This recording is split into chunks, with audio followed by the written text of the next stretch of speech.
Bien, señores, tenemos a Fernando Peña.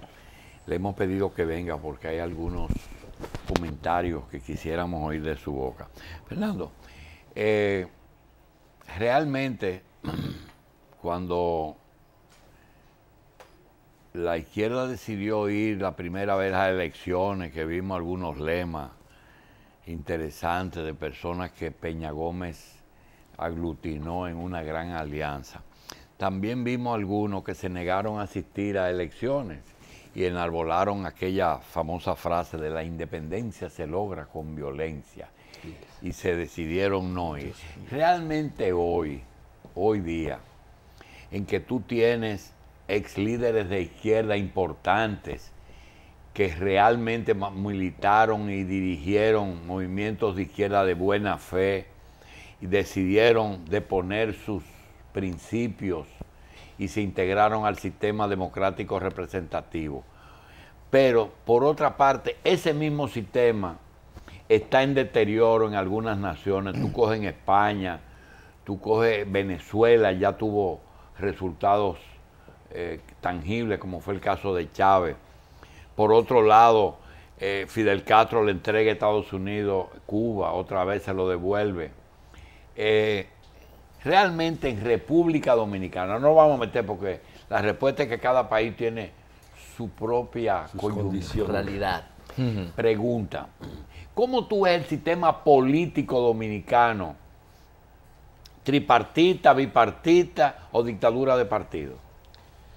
Este país viene de una experiencia de bipartidismo que entró en crisis, que quiso ser tripartidismo, pero no lo logró porque se hizo con los despojos del Partido Reformista. Y en medio del proceso de desinstitucionalización y de la crisis de los partidos, llegamos a un punto en el que efectivamente aquí se crean las condiciones para que hoy, con mucha angustia y dificultades, exista un monopolio absoluto de la vida institucional política del país en manos del PLD. Una pregunta, Fernando. Deshaciéndote de posiciones que tú siempre has tenido, tú nunca has sido pro gobierno. En tu vida entera tú no has sido pro gobierno nunca. Casi por principio. Pero pasando de ahí, es que no son tantos. No, muchos ya. ¿Cuáles? Son los mismos Fernando, partidos. No me le cambie la figura, pero son los mismos de los colores. 70 aquí ya han pasado muchos años. ¿Cuántos colores? ¿Eh? ¿Cuántos colores? No, pero yo me refiero a no gobierno. Pregunta es la siguiente. Metiéndote un poquito como analista político, ¿la permanencia de ese PLD en el poder se debió a su presencia en el poder o a la habilidad de Leonel Fernández y de Danilo Medina? Es una mezcla de cosas. O sea, primero el PLD aparece como posibilidad de gobierno y se hace gobierno a partir de una jugada estratégica del jefe de la clase política dominicana, no solo en ese momento, sino el principal de toda la historia. Balaguer. Balaguer. Es una jugada balaguerista aprovechada por esa casta que dirigía el PLD y que había usado y rendido las esencias fundamentales del bochismo y que aprovechó de manera pragmática la oportunidad. ¿Y el PLD no tenía ninguna posibilidad de poder sin Balaguer? Absolutamente ninguna. ¿Tú estás seguro de eso? Sí, absolutamente. Incluso, eso hay que examinarlo a partir de los hechos. Cuando el PLD pudo caminar por cuenta propia, incluso al margen de Balaguer se negó. ¿Usted no se acuerda de aquella decisión de Bosch de casarse con la dignidad? En el momento en que era posible una modificación de las cosas, él no quiso, no lo hizo posible porque no tenía el camino de lo popular y el camino de las fuerzas realmente progresistas definidas como la base y el punto de partida. Lo más importante de ese periodo es que el PLD no solo aprovechó una oportunidad, sino que llenó un vacío en la lógica de la derecha. Dijiste algo que no quiero dejar pasar. Ese distanciamiento que siempre vos tuvo de la izquierda, ¿a qué se debía si él no tenía tanto interés por el poder? No, el problema del distanciamiento es un fenómeno relativo, porque Bosch era el líder en sus condiciones, uno de los líderes más importantes de este país en toda la historia política republicana. Bosch era un pensador político que era un poco la cima del pensamiento liberal dominicano, que había sido incapaz de contestar con éxito la hegemonía del sector conservador. el propio hecho y los traumas salidos del gobierno derrocado de 1963 y la guerra de abril en la que tuvo continuidad, sacó de juego la posibilidad de que el liderazgo de Bosch se impusiera, que no fuese con una efectiva alianza con la izquierda, y él no la posibilitó. Sí, la pregunta es porque vimos en todo su trayecto, inclusive del 73 en adelante, que él no era muy proclive, ni siquiera a esos que querían entrar. Sin embargo, el doctor Peña Gómez no se proclamó un izquierdista, pero le decía a los izquierdistas, si quieren venir aquí, vengan, y así le dio ingreso. No fue eso, doctor. No fue así. Sí, haciendo justicia con los hechos históricos. El PRD, antes de la fractura entre Bosch y Peña Gómez, articuló efectivamente con las izquierdas porque era el campo del pensamiento liberal dominicano, del pensamiento más progresista. Y no era que la izquierda veía una solución en el PRD. No, el PRD nunca vio eso en la izquierda. Lo que pasa es que se articuló una relación cuyo punto de partida más importante lo fue la sexta convención del PRD cuando proclamó en 1970 el antireeleccionismo sin elecciones, que permitió una alianza con el MPD que inspiraba a Maximiliano Gómez, que lo convirtió en un partido tan de masa que el propio Balaguer lo reconoció en público y en discurso. Y ese fenómeno provocó una alianza que fue la que permitió que toda la juventud del PRD haya sido influida desde la izquierda y particularmente desde el MPD del Moreno, de Maximiliano Gómez. Eso llevó a la fractura del PRD cuando se dio la ruptura con Peña Gómez, cuya alianza fundamental era con la izquierda y particularmente con el MPD, y eso terminó en los discursos y en las grandes movilizaciones de masa cuando el Acuerdo de Santiago. Bien, ¿cuál es el enemigo del PLD? ¿Tiene una división que subyace? ¿Tiene un deterioro propio del desgaste? ¿O tienen falta de medidas necesarias en este momento que tomar? Tres enemigos fundamentales tiene el PLD, que son visibles, que yo incluso digo, no sé por qué la oposición de derecha y de izquierda los desprecia, como una oportunidad política para cambiar el cuadro en 2 o 3 meses, el cuadro y la llamada realidad sensible o virtual. El primero de esos elementos es las consecuencias efectivas de la política que desarrolla el gobierno, tratando de aparentar una realidad buena y una estabilidad en la lógica leonelista solamente a nivel de la telegenia, del manejo de la conciencia y de la manipulación lograda desde los medios. Uno, eso es el principal enemigo. O sea, el principal enemigo de este gobierno es la calle, por consecuencia de una política que no ha resuelto nada, incluso, doctor. Y la gente lo tiene percibido ya, ¿eh? Lo va percibiendo, lo que pasa es que aquí no hay forma de que eso respire. Usted sabe cuántas protestas, cuántas reacciones hay todos los días en este país simultáneamente, hasta de los propios PLDistas, hasta de gente influida por el propio PLD y de organizaciones influidas por ella, una cantidad grande, muy grande, más que en muchos tiempos anteriores. El segundo aspecto es precisamente el carácter objetivo, material, de la fractura interna del PLD. O sea, ahí no hay una fractura política ni por una candidatura ni por la presidencia, es una fractura por elementos de peso real que tiene que ver con las bases económicas en que se montó el PLD desde el gobierno dirigido por Leonel. ¿Es una fractura económica? Pero por supuesto. ¿Hay dos grupos económicos? No, hay un grupo económico que se construyó desde esa corporación que se llama PLD, bajo la dirección de Leonel Fernández, que políticamente ha tenido que cambiar y que por tanto tuvo que fracturar el grupo para poder dar. Y ellos no pueden sumarse y esperar. No hay ninguna posibilidad de que eso sea definitivo. Y es un elemento tan importante como que sea un enemigo del PLD. Pero yo creo que sus propias palabras en este programa lo describían al principio. ¿Cuál? O sea, el hecho político. O sea, lo que están haciendo los leonelistas de cara no solo a la idea de la vuelta de Leonel, que pasa por el fracaso de la gestión de Danilo, por un lado, y por el otro, el hecho de que los negocios en que se han establecido y se han apoyado son definitivamente inconciliables en el contexto de la crisis y en la lógica de la acumulación capitalista. ¿Y la tercera? Y la tercera tiene que ver con la conciencia que se va creando en el país de que aquí hay un vacío. O sea, aquí hay un vacío de liderazgo político. Entonces esa popularidad no es verdad. Pero tiene una parte que conecta con lo que acabamos de hablar del manejo y la manipulación de conciencia.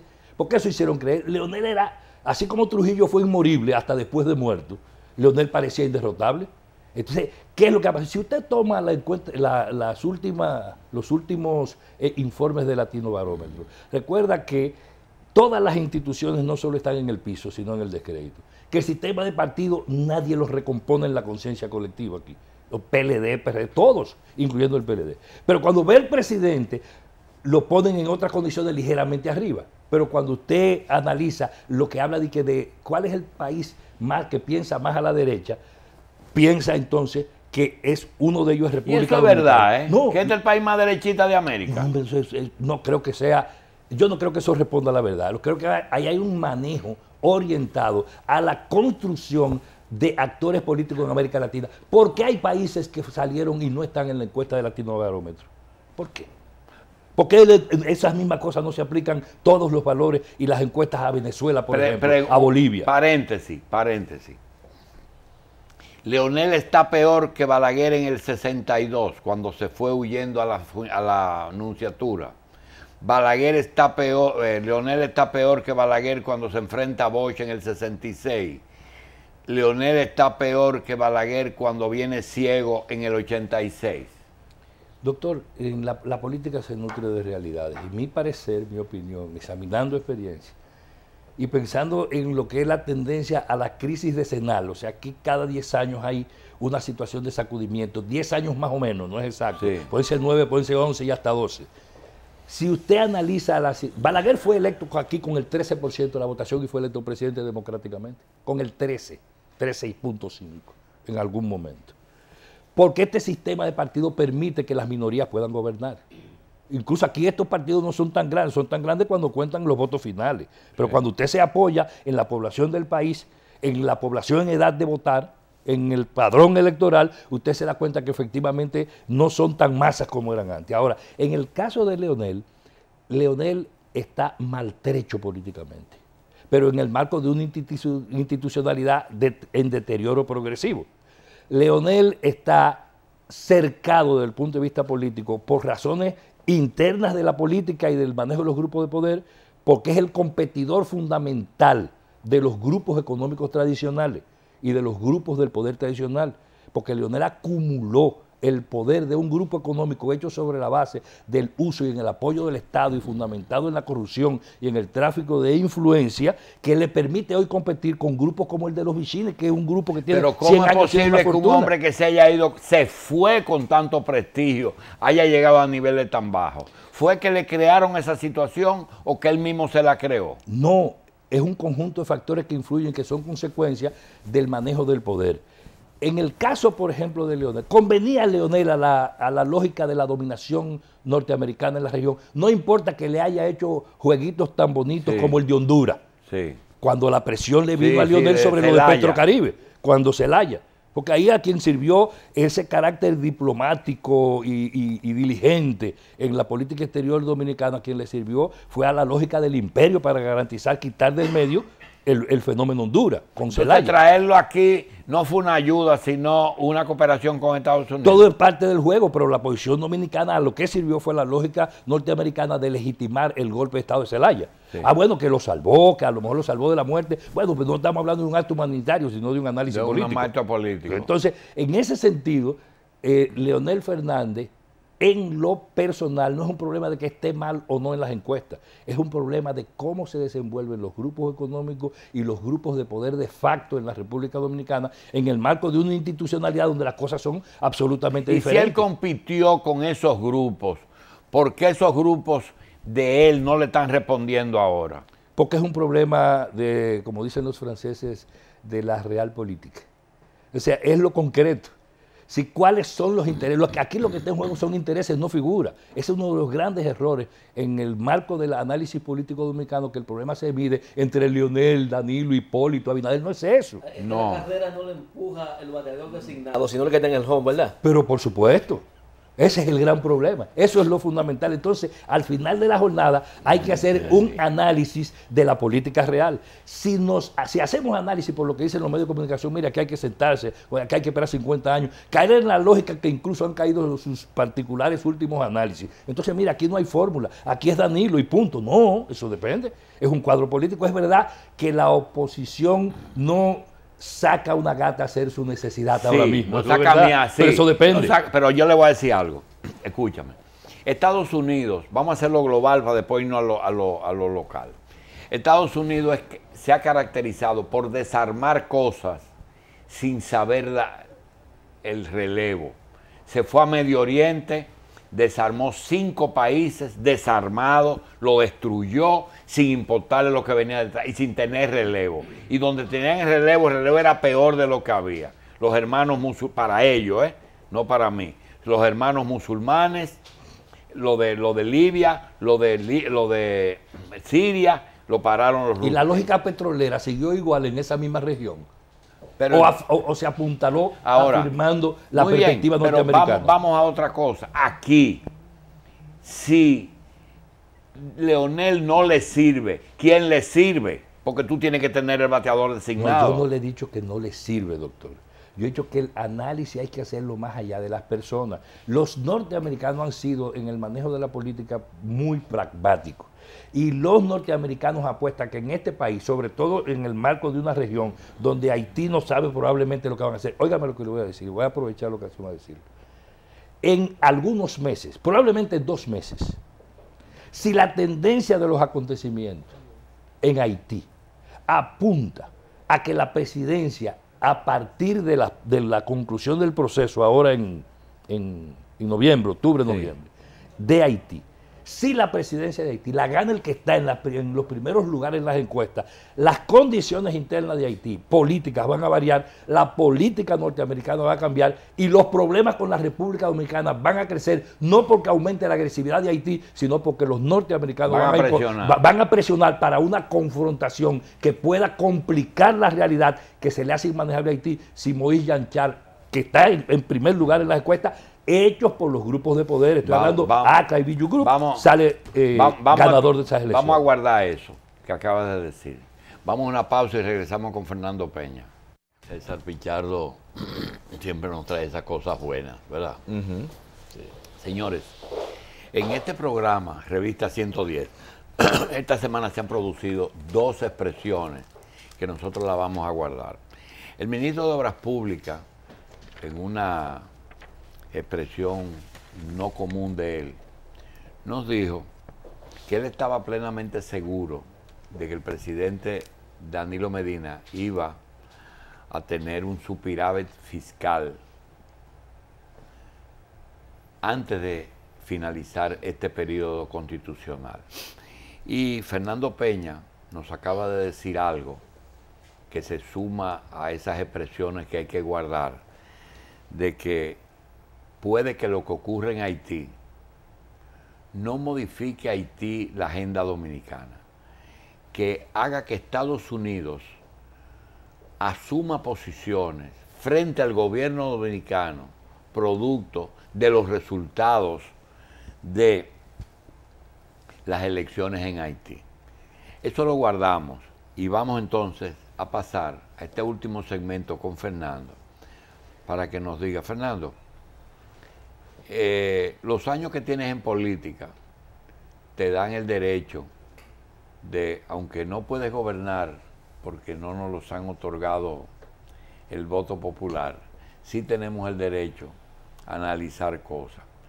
Si tú fueras a hacer la agenda nacional, cosa que es política ficción absoluta, pero si fueras a hacer una agenda nacional, ¿cuáles los principales puntos que República Dominicana debe incluir en esa agenda en este momento y que la clase política, posiblemente tanto gobernante como de oposición, no están tratando? Cuando tú ves que tú dices uno de los principales elementos, 1, 2, 3, no me dice, y una oposición en el 4º punto, incapaz de tratar los principales problemas con sus soluciones, ¿cuál sería la agenda que tú le plantearías al país?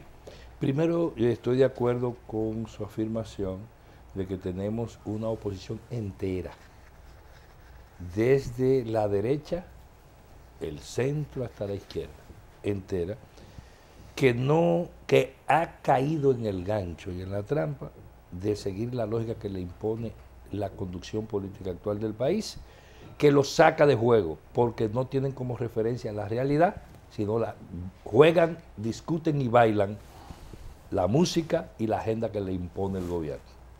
No hay una oposición efectiva, capaz de imponer una agenda política. Entonces, bajo esa premisa, entonces yo le diría, si en mis manos estuviera la posibilidad de decir cómo articular todo eso, Una procurar respuestas, yo armaría una agenda contentiva de los siguientes puntos fundamentales. Lo primero es que planteara la movilización de todo el país para afrontar y no descuidar la discusión del problema fundamental que se articula a cualquier estrategia de desarrollo del país, que es el problema que va del kilovatio al combustible. O sea, del kilovatio al combustible. O sea, el problema energético. Completo. Completo, sí. Porque se me toca ganar. Muy bien, el problema energético. Número 2. Segundo, plantearía el problema de la salud pública.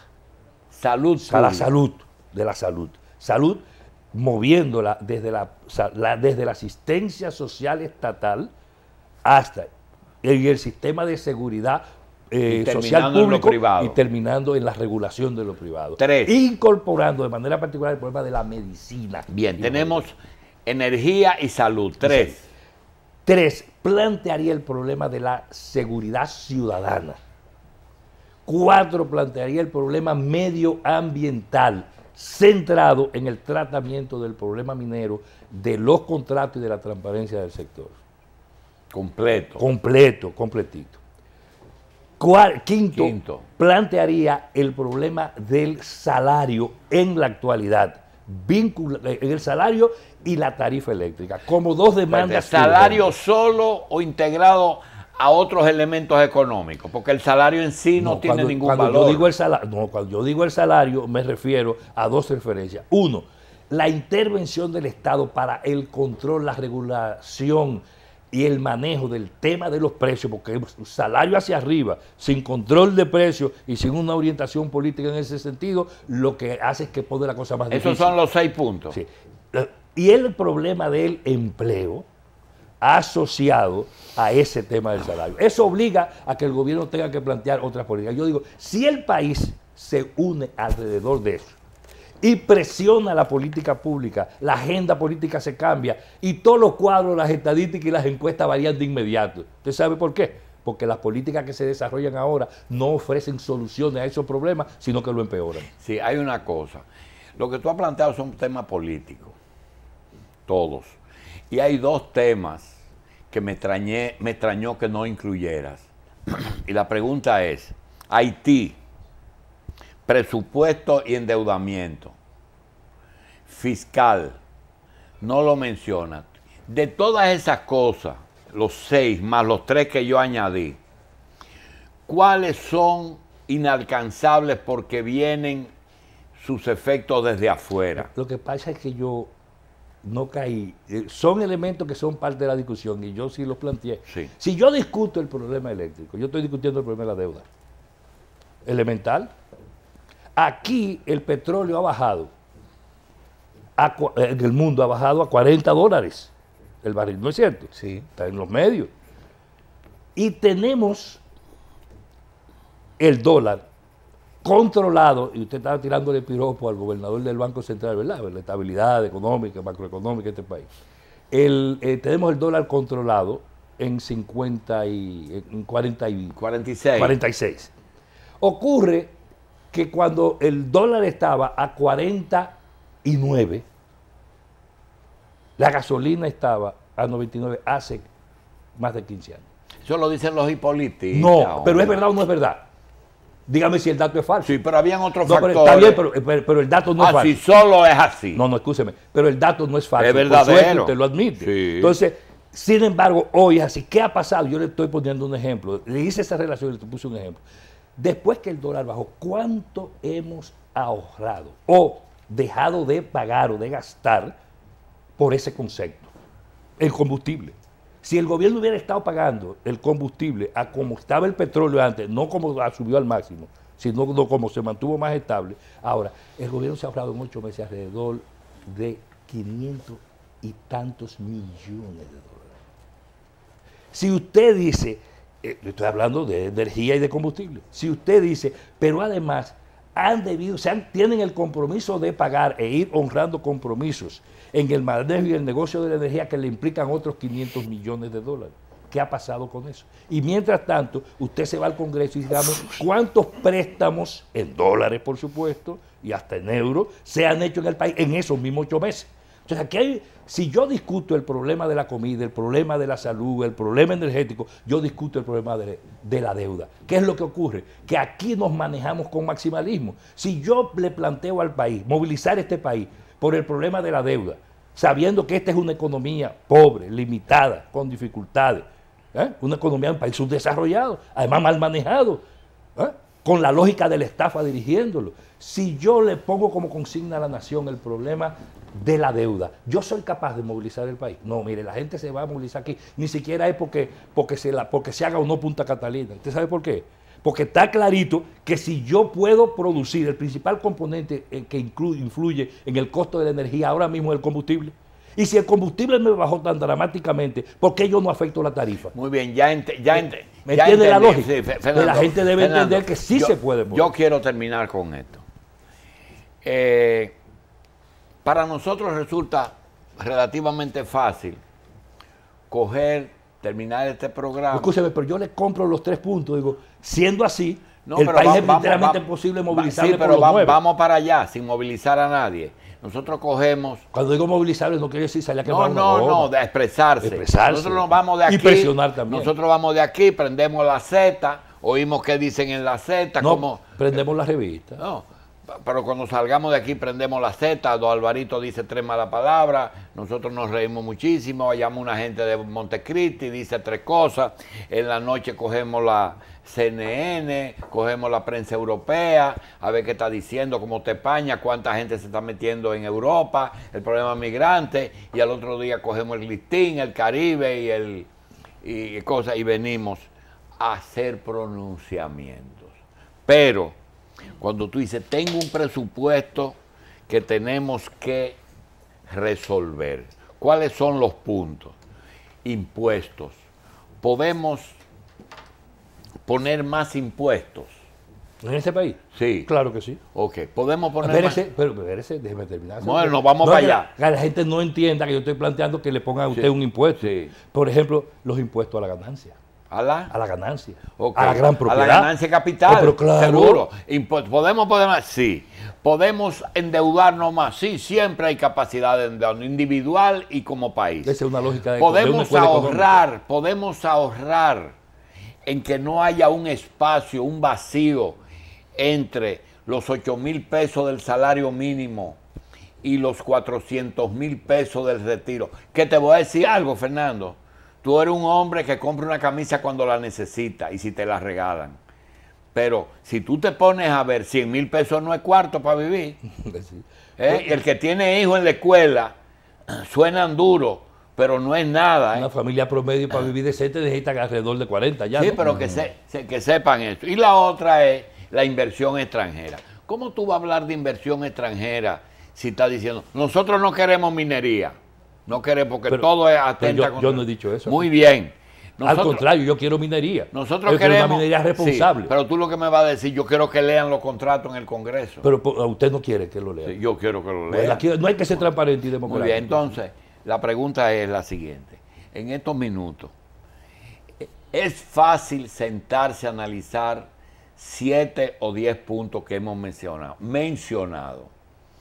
¿Tú crees que el que está abrumado ahí en Palacio no debe de tener por lo menos todos los días un opositor que le diga lo que tú estás diciendo? Porque ninguno trata esos temas, Fernando. Ahí voy, ahí justamente, y me permite concluir ahí, es lo que yo decía desde el principio. Y ahora lo clarifico más.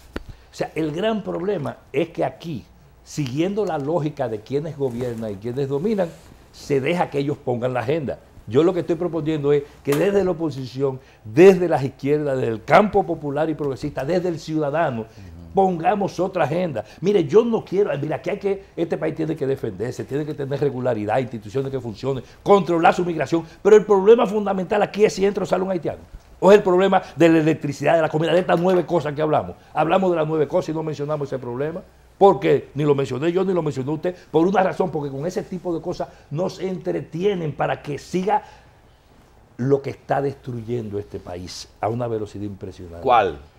La capacidad y la voracidad de acumular por vías irregulares, extraeconómicas, tipo corrupción, tipo fraude, tipo negocios ilegales, económicamente, de quienes controlan el aparato del Estado o quienes han vivido medrando alrededor de él. Pero la corrupción no moviliza, Fernando. No, pero por eso yo no lo planteé. Por eso no lo planteé. Sin embargo, es un elemento consecuencial. Sin embargo, tú has dicho por vía irregular. No. Aquí se está tratando de legalizar algunas áreas de enriquecimiento ilícito. Por ejemplo, ¿qué quiere un rico de aquí? Un rico lo que quiere es catalinita. Un rico lo que quiere es catalinita, que hagan lo que hicieron con Itabo, con ellos, pero legalmente, ¿verdad? Aquí hay un sector que puede propugnar por eso, y hay otros sectores, incluso del propio gobierno, que te lo limitan porque eso no permite peajes, no permite comisiones, no permite cosas, porque así que acumulan un politiquero, uno que ha dañado la política, una cosa tan bonita, pero lo dañan con la conducta. ¿Cómo acumula? Desde el gobierno. ¿Por qué el problema fundamental? ¿Cuántos candidatos hay aquí? ¿Por qué los partidos se dividen hasta por eso? Las instituciones no funcionan incluso por eso, porque necesitan las posiciones y los resortes de poder. No es para servir a la nación, no es para servir al pueblo, como decía el PLD, sino para servirse ellos con una cuchara cada vez más grande. Por eso es que hay. ¿Con cuántos partidos, qué partido llevó a Danilo al gobierno? El PLD. Ocurre que toda esta conversación y la anterior a mí dice que Danilo tenía un partido y ahora está con 2, pero tiene uno en contra de su mismo partido. Sí, pero tú dices, o sea, Danilo tiene la mitad de lo que tenía. Algo que no hace la próxima agenda. Si yo te pregunto, ¿cómo ves a Minú Tavares, a Eduardo Estrella, a Soto Jiménez, al doctor Moreno? Magnífico. Magnífico. Ahora yo te pregunto, pero está bien, porque Soto ya está contaminado con Miguel. Pero vamos a suponer sin Soto, Minú, Moreno y Eduardo. ¿Por qué no están? ¿Por qué? Nadie, ni tú ni yo que le diga una cosa? No sabemos. Yo le voy a decir solamente 2 cosas así puntualmente que no vayamos. Uno, porque aquí no hay claridad de quién tiene que poner la agenda y no se... Es preferible ser cabeza de ratón y no cola de león. Y no se quieren articular. 1. 2, ¿sabe por qué? Porque aquí hay, y no digo que todos, pero aquí hay sectores que no quieren hablar de eso porque también están esperando los favores de grupos de poder. Sí, pero también hay gente que lo que quiere ser es cola de ratón. Eso dice. Nos vemos.